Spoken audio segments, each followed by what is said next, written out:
In one word, Marcus, and one word only, for reasons I know why, describe Wednesday's budget. Workable. Very good. I think it was pretty decent, actually, to be fair, and we'll go through that in much more detail in the forthcoming podcast. Today, we'll look at the impact of the budget on earners, savers, investors, homeowners, and business owners. You'll hear about the real changes, the hidden tax rises, and what to do before key deadlines. Let's start by listing the only changes that most people need to know about. Well, the big changes, of course, are the freezing of the various bands for income tax. So although they've not put tax up, your salary will and your earnings will actually drift into higher rate bands. So, where they're getting their money from is actually from the fact that your allowances aren't going up. So the forecast is just going to generate more tax going in towards 2031 till it's frozen till. Absolutely. We've had the most unexciting ISA change, which we'll come to in a minute. Dividend tax, savings tax is going up. Yeah. And also if you've got a property worth more than £2 million, there's an additional charge. I think with some of it has been released in recent days before the budget was announced around various different changes, things that were going to happen, speculation, etc. And I think from what we've seen, and as you said in that one-word answer, it's not that bad. It's been very good for us. Yeah, it's been great. And the leakage beforehand just allowed all the various financial experts on LinkedIn and God knows where else to put their own spin on things. And actually, most of it didn't come to fruition. So it's important. That's an important lesson for next budget, I think. For Rachel to say that she's not going to tax working people is a misnomer because, yes, the rates haven't gone up, but all the allowances are frozen. So as your salaries drift up or pay rises drift up, you will be paying more tax. And I think also we don't want to determine who's a worker and who isn't a worker. That's going to be kicked down the road for many years to come now. It's a Labour government. It is what it is, isn't it? Yeah. But, with the tax rates now frozen until 2031, that's where they're predicting that these big tax hikes are going to come in as we go in later into the decade, etc. But it's going to create a fiscal drag, isn't it, for everybody? Yeah, so fiscal drag just means that as you earn more, you drift into higher rate tax brackets. I mean, they reckon there's just under 1 million people will move into higher rate tax.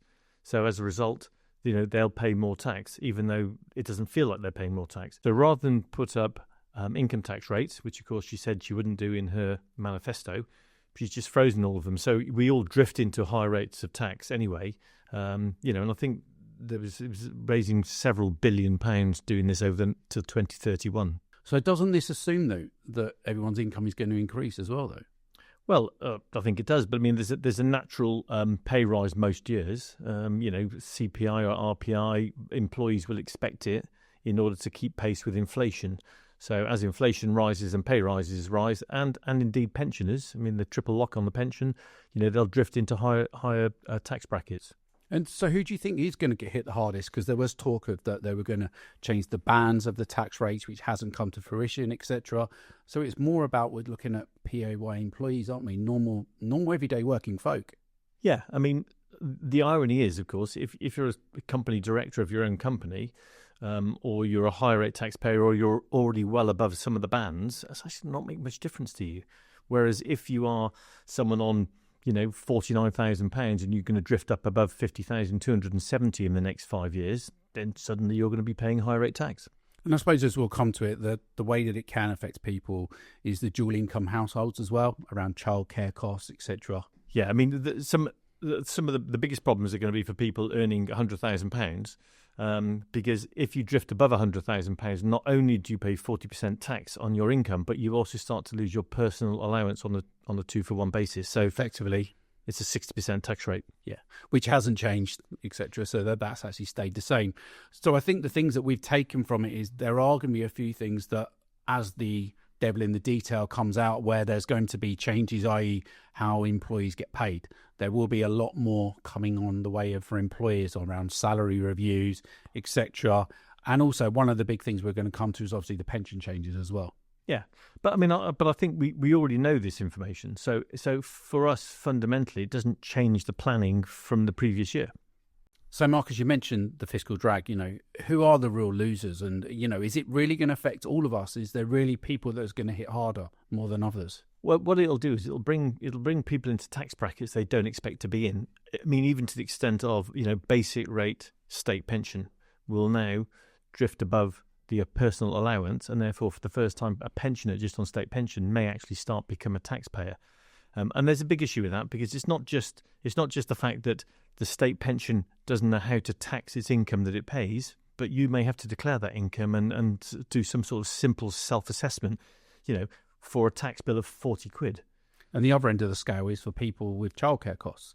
Yeah, we get closer to the 100,000. That really has a big hit on people. So if you've got a young couple and one of them is earning just under £100,000, they drift into just over £100,000, they'll lose their 33 hours of childcare. So that there will be winners and losers, as there are in all budgets. But the biggest losers are going to be the people that are just under the different tax brackets, and they drift into the new tax bracket. And I think also there aren't many people that have gone back over the years that think, a higher rate taxpayer is some of the top earners, where actually it's becoming the norm now. Yeah, it is. And it said that I think there's projected to be 920,000 people entering into higher rate tax. So, and a lot of people who enter a higher rate tax starts at 50,270.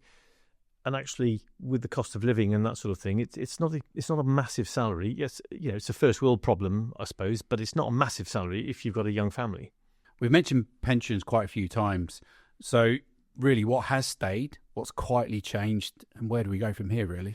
Yeah, well, I mean, the pensions is obviously one of the big things, because people are seen as getting tax relief on pensions.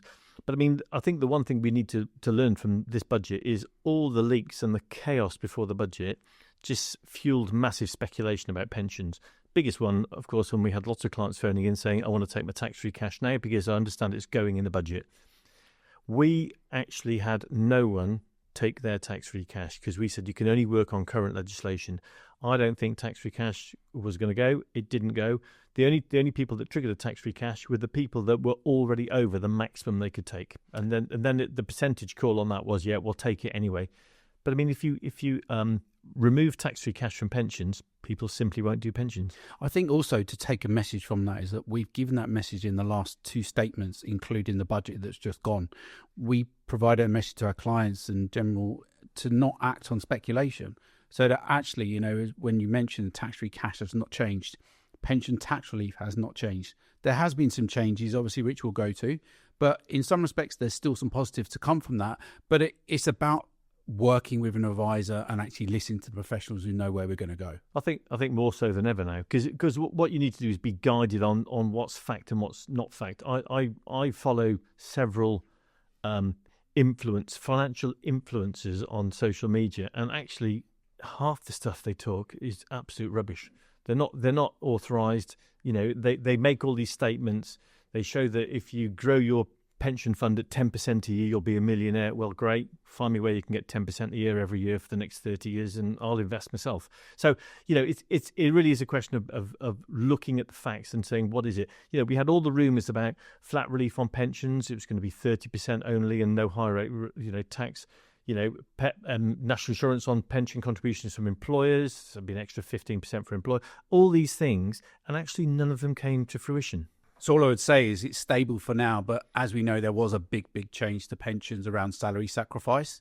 And this is something which obviously will fall mainly potentially on the employer going forward and the employees, where there's going to be extra uplift in NI contributions. However, that change is not going to come until 2029. I think that's what we need to emphasise as well. Yeah, so what's going to happen, logically, is you're going to rewrite employer contracts to go, right, your salary's this, we're not going to do salary sacrifice, but you're going to get a pension contribution of X. So, 2029, don't forget, the Labour Party may not be in 2029. Exactly. Okay? All I would say is you've got 4 years to work on the basis that you max your pension out in the best possible way using the benefits of salary sacrifice while it exists. Well, salary sacrifice or just, a pension contribution. I mean, the pension contribution can do all sorts of wonderful things. It can bring you back below the £100,000 for your childcare. It can take you from higher rate tax into basic rate tax. So there's all sorts of things you can do, because pension contributions are deductible against your income, basically. So what I was just going to say, so let's really get to the nuts and bolts of how salary sacrifice actually works. So salary sacrifice is a way where people get an agreed salary for your employer, but this is probably mainly for the people that get bonuses and want to pay additional contributions. Yeah, but it has to be, don't forget, it has to be documented. So it's salary sacrifice has to be documented. If you're a high earner, your national insurance is probably only 2% personally. Which is above 50,000 once you go over 50,000. Okay, so it'll cost you 2% to do salary sacrifice. What it will do is actually it costs the employer 15%. Yeah. But equally, you see, if the employer pays you a salary, it will pay 15% national insurance on it. If you then make a personal contribution into your pension, it has the same effect of tax relief. So it's tax neutral. So the main reason that salary sacrifice is used, just to confirm for in layman terms, is to try and reduce your tax rate, i.e. for when people get above the £100,000 limit, you start to lose your personal allowance.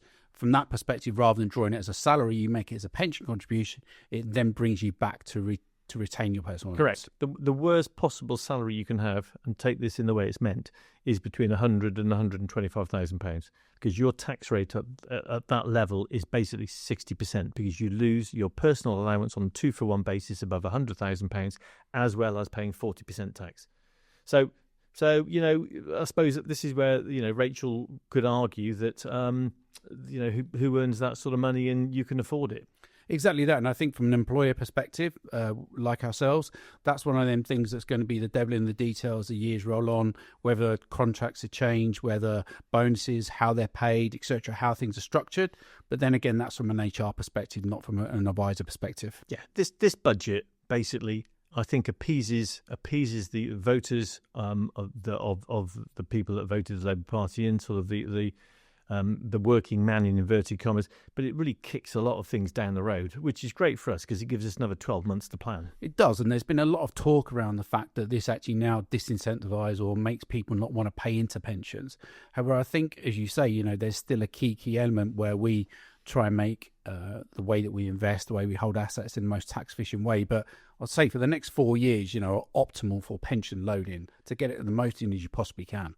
So, when people say to us, well, I'm going to do an ISA, not a pension, there is still nothing that beats a pension for tax relief. Yeah. As a long-term investment. And again, it has its advantages. People say to me, well, I don't want to put money into a pension because I can't get my hands on it.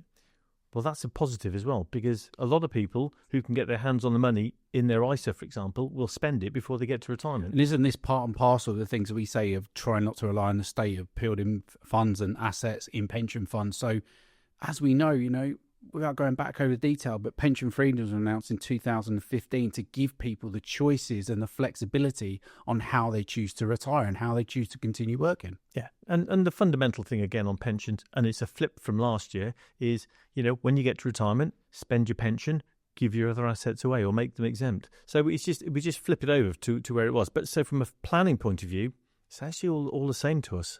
So you mentioned our friend the ISA. So is there really a stealth squeeze now that's actually coming from this recent budget? Well, it was the most unexciting ISA change, I think, ever. So you can still put £20,000 into an ISA. From April 2027, the maximum you can hold in a cash ISA is £12,000, unless you're over 65, which I think is ageist. You're getting close. Well, not quite close. I'll still start with a 5. But that's really unexciting. Why would you want to hold your money in a cash ISA anyway? Because interest rates, with inflation at 3.8% and a cash ISA rate at 4%, you're not really getting any predicted interest rate falls as well over the next year. Yeah. So from our point of view, we don't really use cash ISAs as an investment because cash is not an investment; it's a holding fund. And actually, the average cash ISA holding across the industry is £6,000 per person. So it's all the same to us. I mean, you just put £20,000 in your ISA if you can. Stocks and shares ISA, leave it to the longer term. Should produce better returns than cash. So jumping on quickly to savings and investments and the tax rates, there has been some changes there. So there's been a change to the dividend tax with a 2% uplift. Yep, which is kind of, there's benefits and pros and cons to that. Well, there is. I mean, but the dividend, don't forget, the tax-free dividend allowance is only £500 now. So if you've got any sort of investment, you will be paying dividend tax. But the irony of this, of course, is that is for a base rate taxpayer, there's a 2% increase in dividend tax up to 10.75. For a higher rate taxpayer, the dividend tax has gone from 33.75 to 35.75. But if you're an additional rate taxpayer, so earning more than £125,000, there's no change. So obviously, definition of the working man comes in here. I don't know how this is meant to fit in with we're going to tax the working. And I think from what we've seen and what we've read, I don't know the reason why that's happened, why it's been divided that way, and there's been various correspondence across the financial services sector to say why that's happened, but it is what it is. Yeah. So it takes some positives from that. And then if we move on to the savings income tax, that's also had a rise as well, but that's across all bands. Yeah. Basic, high rate and additional. Yeah. So if you're holding cash now, you're going to get an extra 2% tax rate on your cash holdings. So it makes cash less attractive. I think the idea of this is to try and get people to invest. But of course, trying to get people to invest, going back to the ISA, you can put £12,000 in a cash ISA and 8 into stocks and shares. But they haven't specified it's going to be a UK stocks and shares. So you could have an American stocks and shares ISA, okay, and not hold UK cash. But I suppose the only thing on the UK cash rate with the additional income tax rising on it is that compared to where inflation is, it makes it even less attractive now to hold cash. Absolutely. Yeah, and if interest rates are coming down, inflation's coming down, interest rates are coming down, and you're taxed more, counterintuitive. I suppose they don't want people to hold cash. So there are two other tax headlines that really didn't come out in the main budget when it was released. Is VCTs, which are called venture capital trusts. They used to give an income tax relief of 30%. That's been cut to 20%. See the reasons for that, Marcus? No, well, I mean, I think you can hold the main asset in a VCT. So VCTs are sort of startup companies, so they're high risk, high reward. A lot go bust, a lot double in value. So it's that sort of that end of investments. They're specialists. Not many people do them. So the incentive, I don't know why they've cut to 20%, because it's sort of the sister of that sort of investment thing called an enterprise investment scheme. Remains at 30%. I would just point out on that's not like a pension tax relief where you get claim back. You have to have paid the tax to reclaim it. Yeah. So the only thing I can think on that is that a VCT can hold second stage companies for longer and a bigger percentage, and therefore the risk is deemed to be less. I think the limits have changed on that as well with the amount you can hold in one company. Yeah. So, but from what we've seen in recent market commentary that's come out, I do feel that VCT world may actually start to deplete. In other words, not perform or less investments going into there. Yeah, well, if you don't give people tax breaks to take high risk investments, people aren't going to make the investment. Let's move on to property and high value homes. And there's also been a slight tweak to the income tax changes to how they're going to be taxed when they pay income from properties. And there's been a new surcharge which comes into effect from April 2028. Yeah, I mean, this is going to be fun, isn't it? I mean, let the fun commence. How the hell do you value a property? There'll be lots of people going, well, my property's worth $1,999,999. There's no surcharge on it. So basically what happened is, again, another rumour, council tax hasn't changed since 1991. And so they're saying, well, this is all wrong. We need to put a different tax on homes. There were rumours out that it was going to be from £1 million up, £1 million, and then banded at 1.5 million, so 0.5 and then 0.8. That didn't happen. So what they've said is that there'll be a flat rate charge now. If you've got a house between 2 and 2.5 million, you'll be paying £2,500. Between 2.5 and 3.5 million, 3,500. 3.5 and 5 million, 5,000, and 5 million plus 7,500. It's quite a neat one. I think someone in the Treasury's obviously looked at it and gone, well, 2.5 to 3.5. We'll take the end bit and just 3,500. So we can work out fairly easily what it is. But I mean, how the hell do you value a home? Are we going to have to suddenly go? Everyone's got to go out and have their homes valued, or are you going to have to self-declare it? How does that work? So as we said, I think the devil in the detail will come out again. There is a method to the madness somewhere in there, Marcus, to be fair, but how that's going to happen, I mean, it's not going to be implemented until April 2028. Yep. Interestingly, the money raised on the surcharge goes to central government, not for council. So it's not council tax at all. And if you look around, where we're based in St Albans and the South East, it doesn't take rocket scientists to work out where this surcharge is going to be hit hardest. No, it's in the South East. I mean, I was brought up on, in Shropshire on the Welsh borders, and a £2.5 million property would be a big chunk of Shropshire. Whereas down here, it's a 5-bed townhouse in the middle of town. So it's, it's very much a tax for the South East and London. So it'll be interesting. The other thing that'll be interesting is what happens if property prices fall? So you're in you've got a £2 million house and your property value goes down can you reapply and say, can I have my money? How often do you get it revalued? Don't Where does it stand? How long does it last? Don't know. So it'll be a bun fight, on what the property value is. And then to go a stage further, as I mentioned earlier, there's a new property income tax, which has had a 2% uplift, which is the same as the savings rate, and that's effective from April 2027. Yeah, so this is for rental properties. So rental properties, the income from rental properties is going up, so it's a different tax rate to your income tax rate. So it goes up by 2% across each band, and including additional rate tax this time, unlike the dividend tax. So in some ways, an already depressed rental market actually is probably under squeeze. There's been no good news for property owners, and I don't know why, whether that's a plan to try and get people to sell so that other people can buy. But if you've got a big property portfolio now, it becomes less attractive. It really does. It becomes a lot less attractive. And again, it'll be interesting whether you can reclaim certain things on rental properties. I don't know whether you can reclaim the base rate tax, which is 20%, or whether it specifies 20% reclaim. Well, then now they're now saying as well, if they've put the property tax up to 22, does that mean you can reclaim 22%? Where's your 20? You have to read the original legislation to see whether it said basic rate tax or whether it said 20%.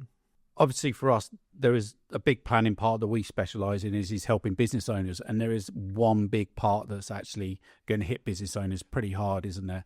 The EOTs, or known as employment ownership trusts, they've had their tax relief cut for CGT. Yeah, from today. So it's immediate, yes. So if you haven't signed that off before yesterday, then it all changes. So, that's going to kill EOTs. So EOTs are when basically the staff buy out the directors, and there used to be no...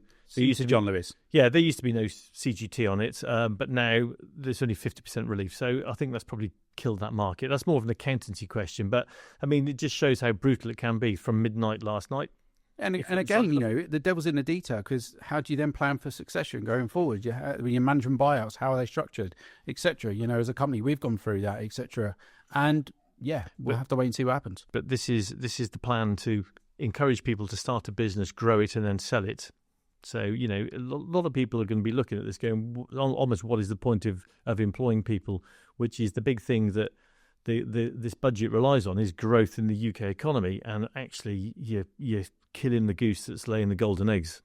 So the last spring statement was all about inheritance tax, and that was really, really tough for us, and obviously our guidance and planning for our clients has changed. So what wasn't in the budget? Yeah, again, this is an interesting one. So from the reason I said it's a workable budget at the beginning is because for us, not a lot has changed. The big changes came last year. So the big changes came in inheritance tax, and also pensions coming into inheritance tax in April 2027. So the planning we've been doing in the last 12 months basically has been reaffirmed as the correct planning now, because you either need to spend it, give it away, or make it exempt, but don't die with it. And that hasn't changed. So we had all these things about, is there going to be CGT on death as well as inheritance tax? Well, no, there isn't. Pension, tax-free cash being cut? No, that didn't happen. Lifetime gift extension. Do you remember they were saying, it's going to go from 7 years to 10 years, and therefore give away your money now? Well, that didn't happen either. There's capital gains tax on your main residence. Correct. And so all these things happen. So the actual structure of what you need to do now has been reaffirmed in this budget. It basically gives us another 12 months to carry on with the planning we're doing already. But I think our plan has already changed, hasn't it? I think we see from our advisors and the clients we work with, it's a little bit making the estate or the portfolios as tax efficient as possible, and releasing the assets or the income that's needed to support the lifestyle in the right way. Yeah, it really is a question of, make sure, again, it's a first world problem, but make sure you don't die with more than £1 million of assets. Yeah. Because that's your allowance. And I think one of the key parts, obviously, from us, which we've covered off already, is pension loading before 2029 when the changes come in, maximise the ISAs as well. And obviously then we've also got to consider the way inflation is, the interest rates. It's really about sitting down with someone and understanding where you are and where you want to be. Yeah, so the next 12 months, is really going to be carrying on what we're doing. And actually, a lot of people were saying, well, I'll just wait till the budget till I do that because it may change in the budget. Well, it's not changing for another 12 months now. So some of the people, for example, used asset-backed business relief, which is the same allowance the farmers get, their £1 million allowance. You can actually do these things for yourself in an investment, and it makes it exempt after 2 years. Because you didn't used to be able to transfer that to your spouse, did you? No. So that's one of the changes. So that allowance, that £1 million allowance, now transfers to your spouse on death. But actually, you don't want to do that, because if you have an allowance of £2 million, then that is included in your estate, and you lose your residence nil rate band on a 2-for-1 basis. Yeah. And talking of waitings, we've heard that estate agents haven't actually had people come and view houses because of these changes. Yeah, well, I mean, see, the beauty of the budget now is we know what the facts are, as opposed to the rumours. So we can, once you know what the situation is, you can actually plan and make informed decisions. Up until this point, we've not, and that's been stagnating the housing market, I think. But I think property and property rentals, it has been adversely affected by this. But the other things that we know about pensions and business relief and that sort of thing, actually we now know what the facts are, and therefore we can crack on and do some proper planning. How long can they keep this forecast down the line? So we talk about the pension legislation. It has to go through the finance bill for 2027 for inheritance tax. We've now obviously got the silage sacrifice, which is now not till 2029. Yep. As we've just seen, speculation, none of it's actually coming to fruition, or very few parts coming to fruition immediately. No, kick the can down the road. I think Rachel was running scared in the budget for all sorts of reasons, and actually, and that's why it's a workable budget for us, because actually not a lot's fundamentally changed immediately. So what you're saying is, Marcus, these things are really going to happen in a slow burn way, really. Yeah, that's right. They're being brought in over the next, till 2031. But they may or may not come in, but actually doing nothing is not really an option.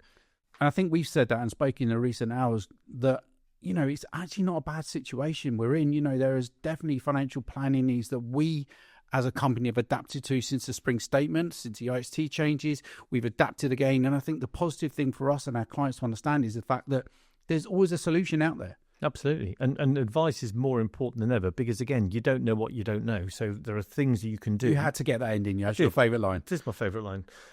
But I mean, it is important because actually if you do nothing, then you will be taxed. So it's actually, spend it, give it away, make it exempt.